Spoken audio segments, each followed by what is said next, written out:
আপনি কি জানেন আমাদের ব্রেইনের মধ্যে একটা ব্রেক আছে, কি আছে বলেন? ব্রেক। এই ব্রেকটা যদি ঠিক থাকে আপনার ব্রেন ঠিকভাবে ঠিক থাকবে। ব্রেনটা হচ্ছে একটা গাড়ির মতো। একটা গাড়ি আপনাকে দিলাম, আগে ছোটবেলায় বাংলা সিনেমায় দেখতাম যে একজনকে মারার চেষ্টা করতেছে, কয় ব্রেকটা হচ্ছে কোনোভাবে ডিসকানেক্ট করে দাও। গাড়ি চালাইতে চালাইতে এক জায়গায় লাগাই দিল, মা বাপ কেউ মরে গেল, তারপরে ছেলে অনাথ হয়ে গেল, হয়েছে না?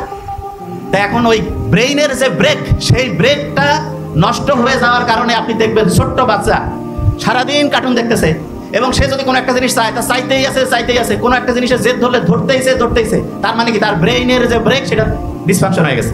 এখন প্রশ্ন হলো যে আমাদের ব্রেইনের ব্রেক ঠিক আছে কিনা সেটা কিভাবে বুঝবো? বুঝার খুব সহজ বুদ্ধি আছে। দেখেন, এইরকম কি আপনার হয়েছে যে আপনি দেখেন আপনার দরকার নাই এরকম একটা গ্রুপের মধ্যে ঢুকছেন, ঢুকে একজনের একটা ঝগড়া, একটা হচ্ছে গ্যাঞ্জাম নিয়ে আপনিও চিন্তিত, এবং সেটা নিয়ে আপনি মিনিটের পর মিনিট, ঘন্টার পর ঘন্টা টাইম লস করছেন। এরকম কি হয়েছে? বুঝেন না আমার কথা? আপনি ধরেন একটা গ্রুপে ঢুকছেন, ঢুকে অপ্রয়োজনীয় জিনিসে ব্রেনটা অ্যাক্টিভ করছেন, এবং আপনার মাথার মধ্যে একজনকে নিয়ে একটা কথা বলছেন, সে একটা পাল্টা উত্তর দিয়েছে, একটা আলাপ আলোচনা হলো, এরপরে দেখলেন যে আর এটা কন্ট্রোল করতে পারতেছেন না, আজকে আর পড়া হবে না, এই সপ্তাহ বা এইটা যদি হয় বুঝবেন যে আপনার ব্রেইনের যে ব্রেক সেটা ধ্বংস হয়েছে। ব্রেইনের ব্রেক কোনটা এটা বলে অনেকে বুঝতেছেন না। ভাই ব্রেকের নামটা কি? ব্রেইনের ব্রেক হচ্ছে প্রিফ্রন্টাল কর্টেক্স। কি নাম? তাহলে বলেন তো, ব্রেইনের ব্রেক যদি ধ্বংস হয় তাহলে প্রিফ্রন্টাল কর্টেক্সকে ঠিকভাবে কাজ করবে কি করবে না? আচ্ছা, এবার শুনেন প্রিফ্রন্টাল কর্টেক্স কি কাজ করে। আপনি যে পড়াটা পড়েন এটা প্রথম জমা হয় প্রিফ্রন্টাল কর্টেক্সে। কোথায় জমা হয়? এবং এইটা থেকে ওর সাথে ওর আরেকজন ভাই আছে ব্রেইনে, তার নাম হচ্ছে হিপ্পোক্যাম্পাস। কি নাম? সামনের ব্রেক পিছনের ব্রেক এরকম থাকে না? শুনেন আগে, সামনের এবং পিছনের প্রিফ্রন্টাল কর্টেক্স যদি ধ্বংস হয়ে যায় তখন হিপ্পোক্যাম্পাস সেও ঠিকভাবে কাজ করবে না। তাহলে ব্রেইনের একটা অংশ ধ্বংস হলে অন্যটাও ঠিকভাবে কাজ করবে না। তখন যেটা হবে, আপনি যেই পড়াটাই রাখতেছেন সেটা ঠিকভাবে স্টোর হবে না, সেটা ঠিকভাবে খেয়াল করতে পারবেন না। অনেকেই যে বলে যে ভাই আমি পড়তাম আগে, পড়া খেয়াল থাকতো, কিন্তু এখন দেখা যায় ঠিকভাবে পড়া মাথায় রাখতে পারি না, পড়ি ভুলে যাই, পরীক্ষার সময় মাথায় আসে না। এইটার মূল কারণ ব্রেইনের যে ব্রেক সেটা ধ্বংস হয়েছে। ব্রেইনের ব্রেক কি হয়েছে? ধ্বংস। কি কি কারণে ধ্বংস হলো সেটা দেখেন। এক নম্বরে হচ্ছে ব্রেইনের মধ্যে একটা ঘড়ি আছে। কি আছে? এই ঘড়ি যদি ধ্বংস হয় তাহলে ব্রেইনের ব্রেক ধ্বংস হবে। ঘড়ি কিভাবে ধ্বংস করবে? ব্যাটারি খুলে নিলে। ব্রেইনের যে ঘড়ি সেটার ব্যাটারি হচ্ছে ঘুম। ব্রেইনের যে ঘড়ি সেটার ব্যাটারি নাম কি? সবাই কয় না ভাই আমরা তো প্রত্যেকে ঘুমাই। নো, আপনাকে ঘুমাইতে হবে কোন সময় সেটাকে বুঝতে হবে।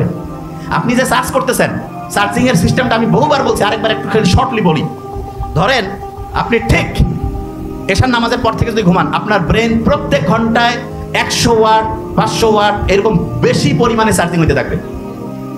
এইরকম এশার নামাজের পর থেকে ঠিক রাত 4টা পর্যন্ত হাইয়েস্ট চার্জিং। ওই সময় রোড ট্রাফিক মুক্ত, যাই দিবেন ব্রেন খালি একদম আস্তে আস্তে সব ব্রেন অ্যাবজর্ব করবে। ওই সময় যদি আপনি ঠিকভাবে ঘুমান, আপনার ব্রেইনের যে ব্যাটারি সেটার চার্জিং কি ভালো হবে না খারাপ? ভালো। আর ভোর 4টার পর থেকে চার্জিং কমতে থাকে। সূর্যের আলো যখন উঠছে তখন আসলে এরকম চার্জিং কাজ করে না। আমরা কি করি? সারা রাত শয়তানের সাথে কানেকশন, মোবাইল, গল্পবাজি, মোবাইলে কথা কওয়া অপ্রয়োজনীয় করতে করতে ফজরের টাইমে শয়তান বলতেছে স্পেশাল রহমত করবো তোমাদের উপর। স্পেশাল বাহিনী আসে যখন আজানের টাইম হয়, দেখুন ওই সময় মানে একটু খালি ঘুমায় 10টা মিনিট, 10টা পার হয়ে গেছে ঘুমাইতে যায়, এবং তখন উঠে ভালো লাগে না, কিছু না কেমন জানি লাগে। আমি নিজে প্র্যাকটিক্যালি প্রমাণ করছি। স্টুডেন্টদের আমি জিজ্ঞেস করি এবং তারা বলছে যে ভাইয়া আপনার বুদ্ধিটা এত সাইন্টিফিক। যখনই আমি সকালে তাড়াতাড়ি উঠে যখনই আমি হচ্ছে দেখা গেছে নামাজ কালাম পড়ে একটু কোরআন পড়ে হাঁটাহাঁটি করে সূর্যের আলো থেকে আসলাম, এসে পড়া শুরু করলাম, একটু সামান্য বুট, মধু, কালো জিরা এগুলো খাইলাম, সারাটা দিন এত ভালো লাগে, এত চমৎকার। আর যখন এর উল্টাটা করি, উল্টাটা মানে কি, সকালে উঠে একটু মোবাইল দেখতেছি এবং উঠলাম দেরিতে, এরপরে দেখা যায় সত্যিকার অর্থে প্রত্যেকটা ঘন্টা, প্রত্যেকটা দিনের প্রত্যেকটা মুহূর্ত খুব খারাপ লাগে, আর মনের মতো এনার্জি আসে না। বুঝা গেছে?